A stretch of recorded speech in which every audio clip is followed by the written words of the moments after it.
তো এই দিনটার জন্যই আমরা এই দীর্ঘ 17 বছর লড়াই চালিয়ে গিয়েছি। 17 বছর এই দিনটার জন্য, এই গণঅভ্যুত্থান পরবর্তী সময়ে আমাদের অনেক কিছু করার সুযোগ ছিল, রাষ্ট্রের অনধিকার করার সুযোগ ছিল, কিন্তু আমরা সেই অনধিকার চর্চা না করে গণঅভ্যুত্থানের পর দিন থেকেই আবার এই রাষ্ট্রে গণতন্ত্র, মানবাধিকার, ভোটাধিকারকে ফিরিয়ে আনবার জন্য আমরা রাজপথে ছিলাম, লড়াই চালিয়ে গিয়েছি একটি সুষ্ঠু নির্বাচন আয়োজন করবার জন্য। সেটা গতকালকে সেটা বাস্তবায়ন হয়েছে, আপনারা সকলেই দেখেছেন।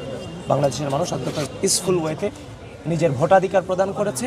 সেটার মধ্য দিয়ে বাংলাদেশের সর্ববৃহৎ রাজনৈতিক দল বাংলাদেশ জাতীয়তাবাদী দল বিএনপি সংখ্যাগরিষ্ঠ আসনের মধ্য দিয়ে ইনশাআল্লাহ জনাব তারেক রহমানের নেতৃত্বে খুব দ্রুতই সরকার গঠন করবে।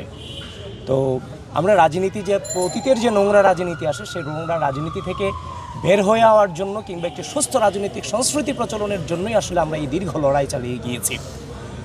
এখানে রাজনীতিটা হবে পারস্পরিক শ্রদ্ধা, স্নেহ, সহনশীলতা, সহমর্মিতার মধ্য দিয়ে পারস্পরিক শ্রদ্ধার জায়গা থেকে রাজনীতিটা হবে, এবং রাজনীতিবিদদের হাতে রাজনীতিবিদরা যেন সেফ থাকে। রাজনীতিবিদদের হাতে রাজনীতিবিদরা যদি সেফ থাকে তাহলে এটার প্রভাব তৃণমূল পর্যন্ত পড়বে, যার মধ্য দিয়ে একটি স্থিতিশীল গণতান্ত্রিক বাংলাদেশ বিনির্মাণ করা সম্ভব, যেটার স্বপ্নে রাজনীতির মাঠে এসেছিলাম। তবে আপনাদের কাছে আরও একটা জিনিস শেয়ার করতে চাই। 5 আগস্ট পরবর্তী সময়, 5 আগস্টের পূর্বে তো আসলে আমরা লড়াই চালিয়ে গিয়েছি, কিন্তু 5 আগস্টের পরে আমরাই তো আবার রাজপথের এই গণতন্ত্র এবং ভোটাধিকার ফিরিয়ে আনার জন্য লড়াই চলমান রেখেছি। কিন্তু এই 5 আগস্টের পরে বিভিন্ন সাইবার বুলিংয়ের মধ্য দিয়ে, বিভিন্ন প্রপাগান্ডার মধ্য দিয়ে আমাদের উপর নানান ধরনের জুলুম করা হয়েছে। আমাদের সামাজিক জীবনটাকে বিষিয়ে তোলা হয়েছিল বিভিন্ন মিসইনফরমেশন, ডিসইনফরমেশনের মধ্য দিয়ে সামাজিক যোগাযোগ মাধ্যম।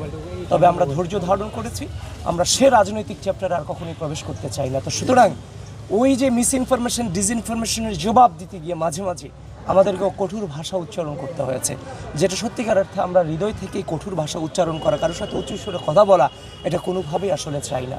সুতরাং আপনাদের মধ্য দিয়ে যদি সেই উচ্চ শব্দে আমরা আমাদের যে আইডিওলজি, সেই আইডিওলজি থেকে আমাদের দ্বারা শত্রু কষ্ট পাক, সেটা আমরা চাই না।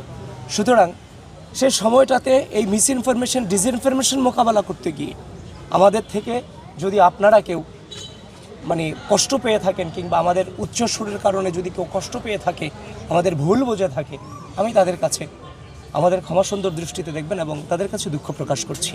এই আর কি, এটুকুই বলা।